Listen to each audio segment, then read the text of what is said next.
성별에 따른 차이가 꽤 있는 질환도 있고요.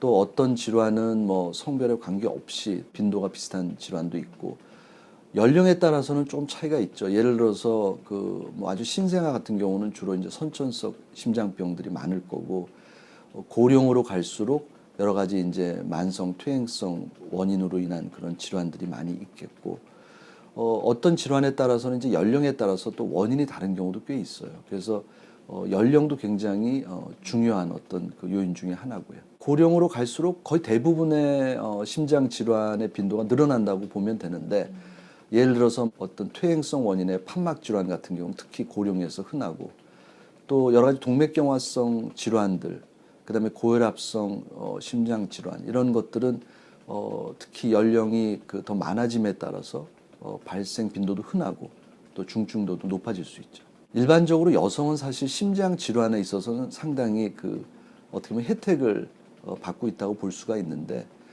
특히 이제 여성 호르몬이 이런 심장 질환에 있어서 상당히 그 어떤 보호 기능을 하는 그런 역할을 많이 하기 때문에, 특히 대표적으로 동맥경화성 심장 질환은 폐경기 전에는 그 여성에 있어서 발생 빈도는 굉장히 낮거든요. 그래서 어떻게 보면은 폐경 전에 동맥경화성 심장질환, 대표적으로 심근경색이라든지 뭐 협심증이라든지 이런 것들은 폐경 전 여성에서는 굉장히 빈도가 낮고요. 그 대신에 이제 그 같은 질환이라고 하더라도 폐경 후에 여성에서는 사실은 조금 어떤 병에 따라서는 오히려 이제 병의 경과가 더 안 좋거나 그런 질환들도 꽤 있습니다. 예를 들어서 뭐 심부전도 그렇고 심근경색도 그렇고, 그런 것들이 폐경 전 여성에게는 발생 빈도는 높진 않은데 폐경 후에 발생했을 때는 어떤 경우에는 남성보다도 오히려 좀 경과가 좋지 않은 경우도 있고, 뭐 거기에 있는 이유들은 굉장히 다양합니다. 어떤 한두 개의 이유만은 아닌데 여러 가지 다양한 그 이유들에 의해서 총체적으로 봤을 때 오히려 남성보다 이제 여성에서 경과가 좋지 않은 경우도 종종 있고요.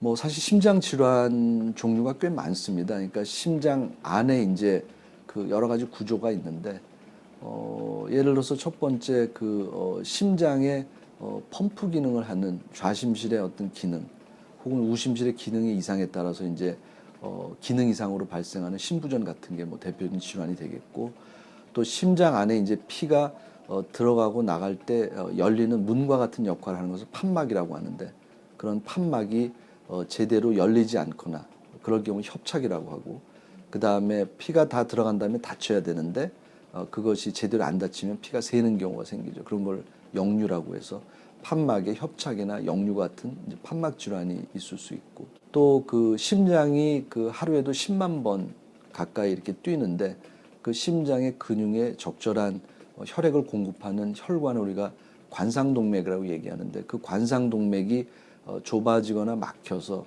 어떤 질환을 일으킨 것을 관상동맥 질환이라고 하고, 그런 질환의 대표적인 것이 심근경색증과 협심증이 있죠. 그리고 심장 그 근육 자체에 어떤 정상적인 두께를 유지하지 않고 비정상적으로 아주 두꺼워지는, 뚱뚱해지고 비후해지는 그런 뭐 비후성 심근증 같은 심근 질환, 또 심장 근육이 두꺼워지진 않지만 심장 근육에 여러 가지 물질이 침착이 되면서 심장이 상당히 뻣뻣해지는 그런 어떤 제한성 심근증과 같은 심근 질환도 있고요.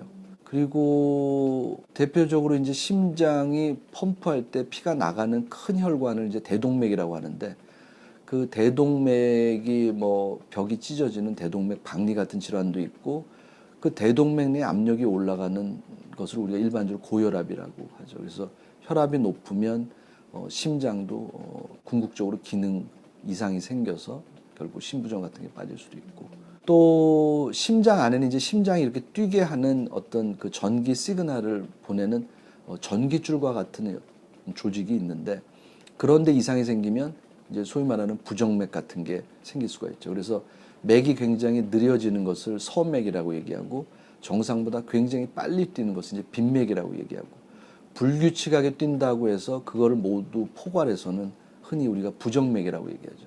그래서 부정맥이라고 얘기하는 거는 굉장히 광범위한 다양한 질환을 다 포괄하는 얘기고요. 그 안에는 느리게 뛰는 것도 포함되고 빨리 뛰는 것도 포함되고 이렇게 불규칙하게 뛰는 것도 포함이 되죠. 말씀드린 것처럼 심장 그 질환의 종류가 워낙 다양하기 때문에 사실 어떤 한두 개 질환 갖고 심장 질환을 의심하기는 쉽지는 않은데 뭐 가장 보편적으로 흔히 발생하는 그 심장병의 증상이 뭐 첫 번째가 이제 숨이 찬 증상이 굉장히 흔한 증상 중에 하나고 그 다음에 가슴에 뭐 흉통이 있다든지 뭐 이런 것들이 그 비교적 흔한 증상을 볼 수 있고 그 외에는 예를 들어서 어지럼증도 일부는 심장 질환을 의심할 수 있고 또 몸이 붓는 부종도 또 의심할 수 있고 또 몸이 쉬 피로해지는 어떤 그런 증상도 또 일부는 심장 질환과 연관 있는 증상이라고 볼 수 있는 거죠.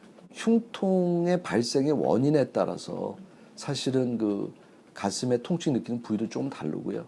그래서 대표적으로 우리가 흉통이 중요한 질환이 바로 이런 그 관상동맥 그 질환인데 심근경색이나 그 협심증과 같은 경우는 일반적으로 흉통이 있는 위치가 그 가운데 이 가슴 부위, 예를 들어서 뭐 이런 젖가슴 부위가 아니고 가운데 이 부위에 있는 통증을 느낄 때는 우리가 심장 그 원인에 의한 증상을 또 의심해 볼 수가 있고요. 또 그 위치도 중요하지만 어떨 때 이런 통증이 유발되는지도 굉장히 중요하거든요. 일반적으로 심장과 관련된 그 흉통은 가만히 있을 때보다는 뭐 계단을 오른다든지 뭐 무거운 물건을 든다든지 뭐 빨리 뛴다든지 어떤 그런 움직임을 할 때 그런 통증이 유발되거나 악화되는 것이 보편적인 그 협심증이나 심근경색 같은 질환에서 볼 수 있는 양상이고 그런 증상이 가만히 안정하면 좋아진다. 이제 이런 것들이 좀 심장 질환을 의심해 볼 수 있는 증상 양상이고 가슴에 통증이 있을 때 예를 들어서 뭐 진땀이 난다든지 뭐 통증이 예를 들어서 뭐 턱이나 팔로 이렇게 뻗치는 양상이 있거나 이런 경우에도 가슴이 아픈 증상이 어떤 심장의 그 원인에 있지 않을까 그렇게 의심해 볼 수 있는 거죠. 어느 정도는 가능하죠. 왜냐하면 가슴이 아픈 분들이 병원에 와서 그 가슴이 아픈 양상을 이렇게 들어보면 어느 정도는 이 증상이 어떤 심장과 관련된 증상인지 아니면 심장과는 관련이 없는 증상인지를 좀 구분하는데 어느 정도 도움이 되거든요. 그래서 지금 말씀드린 것처럼 심장 질환으로 인한 흉통의 양상을 조금 유심히 관찰해서 어느 정도는 자가로 이것이 좀 심각한 원인인지 아닌지 좀 분리할 수는 있지만 사실 증상이라는 것이 개인마다 느끼는 정도의 차이가 있기 때문에 너무 그 증상에 의존해서 자가로 진단할 때는 또 정확하지 않은 그런 진단을 내릴 수가 있기 때문에 좀 조심스러운 부분도 있죠. 대표적으로 가장 기본적인 검사들이 뭐 가슴 흉부 X선 사진 그리고 심전도 그리고 혈액 검사 같은 것들이 이제 가장 어떻게 보면 기본적인 검사들이고요.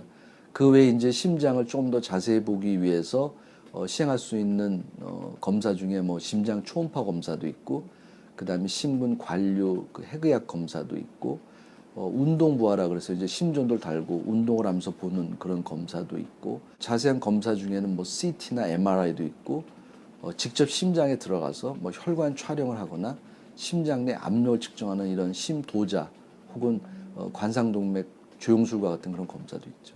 워낙 심장 질환이 다양하니까 뭐 다양한 치료 방법이 있겠지만 일반적인 어떤 보편적인 원칙을 말씀드리면은 경우에 따라서 이렇게 비약물요법 즉 생활습관 개선이라든지 이런 것들을 통해서 좋아질 수 있는 병들이 꽤 있거든요.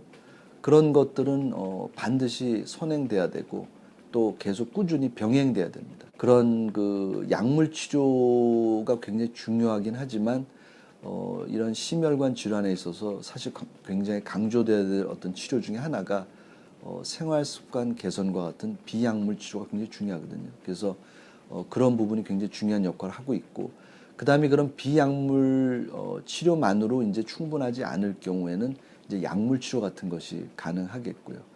그런 약물 치료도 어쨌든 증상이나 혹은 어떤 심장 기능의 이상이 개선이나 호전이 되지 않을 때는 또 심장 시술이라든지 혹은 경우에 따라서는 심장 수술을 통해서 그런 병들을 이제 치료할 수 있는 거죠. 치료 기간은 어떤 질환에 따라 다르긴 한데 예를 들어서 어떤 질환들은 비약물 치료 같은 거는 거의 평생 해야 될 거고요.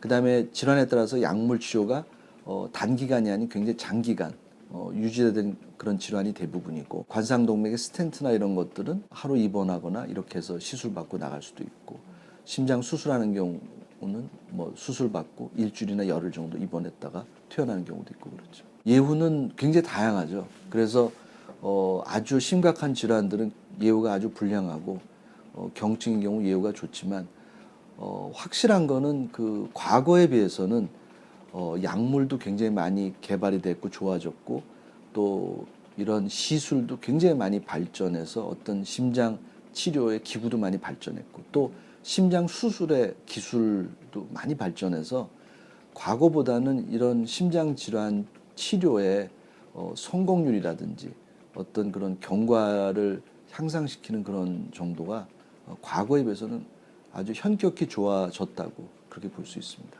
그 질환에 맞는 적절한 치료를 적절한 시기에 받는다면 과거보다는 이런 심장 질환의 치료의 성공률이 굉장히 많이 올라왔기 때문에 너무 이렇게 막연한 걱정을 한다든지, 또 시술에 대한 어떤 위험성에 대한 그 우려 때문에 시술을 막연히 피하거나 이런 것들은 사실은 적절하진 않은 거죠. 단순한 고혈압부터 시작해서 또 뭐 협심증도 굉장히 그 혈관의 병이 심하지 않고 증상도 심하지 않은 뭐 그런 경우, 이제 비교적 그 약물 치료나 이런 것들로 잘 조절되고 실제 경과도 좋을 수가 있고요. 같은 그 협심증이라고 하더라도 혈관의 질환의 범위가 굉장히 광범위하거나 위치가 굉장히 안 좋고, 그로 인해서 심장 기능이 굉장히 떨어져 있고, 이런 환자들은 갑작스러운 심장병 위험성이 높은 거고요. 그리고 심부전에서도 심장 기능이 굉장히 많이 떨어져 있고 증상도 심한 경우에는 갑작스러운 부정맥이나 이런 것도 인한 뭐 급사 위험성이 높고요. 또 부정맥 같은 경우에도 특별히 치료가 필요 없는 그런 부정맥에서부터 갑작스러운 심장마비의 위험성이 높은 부정맥이 굉장히 다양하거든요. 그래서 그런 것들은 적절한 검사를 통해서 그 위험성을 이제 잘 판별해서 적절한 치료를 받아야 되죠. 그 원인도 질환에 따라 다를 텐데요. 선천적인 그 심장병과 같은 그런 거를 제외하고 그 만성 질환은 대부분 생활 습관이라든지 그런 것들이 굉장히 중요한 원인입니다. 심장 질환의 가장 큰 공공의 적이라고 하면 흡연 같은 것이 굉장히 공공의 적이고, 또 아주 심한 음주 이런 것들도 심장 기능이나 혹은 부정맥 발생에 큰 원인이 되기 때문에 좋지 않은 생활 습관들, 뭐 대표적으로 또 아주 그 기름진 음식이나 과식 이런 것들, 또 짠 음식들, 이런 것들이 혈압을 올리고 심장 질환의 위험성을 높이죠. 그래서 생활 습관이 나쁜 경우 심장 질환의 위험성을 높일 수 있다고 볼 수 있고, 또 일부 질환에서는 그 유전적인 요인도 있습니다. 그래서 뭐 심근증이라든지 이런 경우는 대표적으로 어떤 유전적인 요인이 있는 경우도 있지만, 여러 가지를 그 통틀어서는 생활 습관이 바람직하지 않은 그런 경우가 이런 심장 질환을 일으키는 데 가장 중요한 어떤 원인이라고 볼 수 있겠습니다. 전체 질환에서 아주 높지는 않아요. 그러니까 빈도로 보면 낮은데, 유전적인 원인이 중요한 경우는 예를 들어서 심근증 같은 경우 환자가 특별한 증상을 느끼지 못하는 경우가 상당수이기 때문에 어떤 그 요인에 의해서 그 병이 진단받았을 때 형제라든지 혹은 부모나 혹은 자식들을 검사를 해보는 것이 굉장히 중요하죠. 왜냐하면 현재는 증상이 없지만 그런 병이 현재 있는지를 확인하는 것이 향후에 그분의 치료 방침이나 혹은 경과를 예측하는 데 중요하기 때문에 그런 질환에서는 이런 유전적인 요인이 굉장히 중요하죠. 관심을 가져야 될 부분 중에 하나는 코골이인 것 같아요.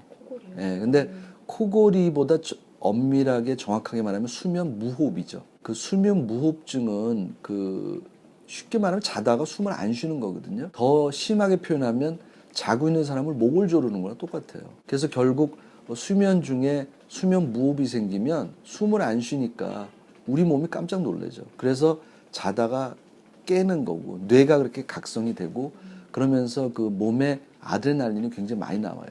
그렇게 되면 일시적으로 혈압도 올라가고 맥박도 올라가고 혈관도 그 수축하고 그런 것이 계속 반복이 되면 결국 그로 인해서 뭐 혈압도 올라가고 뇌나 심장에 좋지 않은 여러 가지 변화가 생겨서 실제로 그런 수면 무호흡증이 있는 환자들이 없는 환자에 비해서 향후에 이런 심혈관 질환의 위험성이 높다라는 것은 잘 알려져 있죠. 심장병의 모든 것을 다 예방할 수 있지는 않지만 아까 말씀드린 것처럼 이런 나쁜 생활 습관이 이런 심혈관 질환을 많이 일으키기 때문에 그런 좋은 생활 습관을 갖는 게 굉장히 중요한데 제일 제가 강조하는 것 중에 하나는 금연이에요. 그 담배를 피우는 분은 담배를 끊는 것이 중요하고 담배를 피우지 않았던 분은 담배를 피우지 않는 것이 무엇보다도 중요한 거죠. 그래서 무엇보다도 제일 첫 번째를 들라고 하면 제 생각에는 금연이 제일 중요할 것 같고요. 그다음에 금주도 굉장히 중요해요. 이 술이 심장 기능도 나쁘게 하고 또 굉장히 과음했을 때는 심방세동과 같은 어떤 부정맥도 일으키고 또 실제로 술을 계속 과음한 사람들은 심장 기능이 나빠져서 심부전에 빠지는 소위 말하는 알코올성 심근증 환자들도 꽤 드물지 않거든요. 또 우리가 얘기하는 그 비만이라든지 그 다음에 적절하지 않은 그 음식의 패턴에 있어서 기름진 음식, 짠 음식 이런 걸 계속 혈압도 올라가고 고유지혈증이 생기면 결국 그런 것들이 시간이 지나면 결국 심장 질환으로 이제 발생되기 때문에 그런 생활 습관의 개선을 꾸준히 하는 것이 뭐 예방에는 제일 중요하다고 얘기할 수 있는 거죠. 그 다음으로는 이제 본인이 그런 질환이 있는지 없는지를 확인해야 되니까 적절한 시기에 심장에 대한 어떤 체크를 해봐서 그런 질환의 유무를 확인하는 것도 질환 예방에 또 어느 정도 도움이 될 수 있을 것으로 생각이 됩니다. 적절한 운동이 관리에 굉장히 또 도움이 되죠. 그래서 유산소 운동을 적절하게 하는 것이 제가 뭐 신경 쓰는 거는 크게 두 가지인데 하나는 식사 패턴 가능하면은 그 식사 그 양을 적게 하려고 노력하고 또 식사도 그 적절하게 너무 치우치지 않게 예를 들어서 뭐 동맥경화를 주로 잘 일으키는 그런 양상의 음식들은 가능하면 좀 줄이려고 노력하고 있고요. 그 다음에 가능한 한 운동을 주 3회 정도는 하려고 노력을 하고 있고 주로 유산소 운동이 도움이 될 것 같고 제가 이제 뭐 이런 어떤 시기나 어떤 운동을 그 환자분한테도 말씀을 드리면 제일 흔히 오해하는 건 뭐냐면 어떤 단기적으로 갑자기 다이어트 하듯이 체중을 확 뺀다든지 또 운동도 갑자기 굉장히 과도하게 하시는데 사실 지금 제가 말씀드린 어떤 이런 생활 습관의 개선은 100m 달리기처럼 하는 것이 아니고 사실 마라톤처럼 해야 되는 거거든요. 그 얘기는 뭐냐면 단기간에 강도 높게 하는 것이 예방 효과가 있는 것이 아니라 사실은 조금씩 꾸준히 마라톤처럼 하는 것이 굉장히 중요한 겁니다. 그래서 몸에 무리가 가지 않고 또 어떤 그런 요요가 오지 않도록 아주 적절하게 꾸준히 하는 것이 실제로 심장 질환이나 동맥경화 예방에 도움이 되는 거지 단기간에 뭐 아주 급격한 체중의 어떤 변화나 아주 심한 운동은 오히려 심혈관 질환에 있어서 제가 보기에는 도움이 되지 않기 때문에 그런 면에 있어서는 조금 더 유의를 하셔야 될 것 같습니다.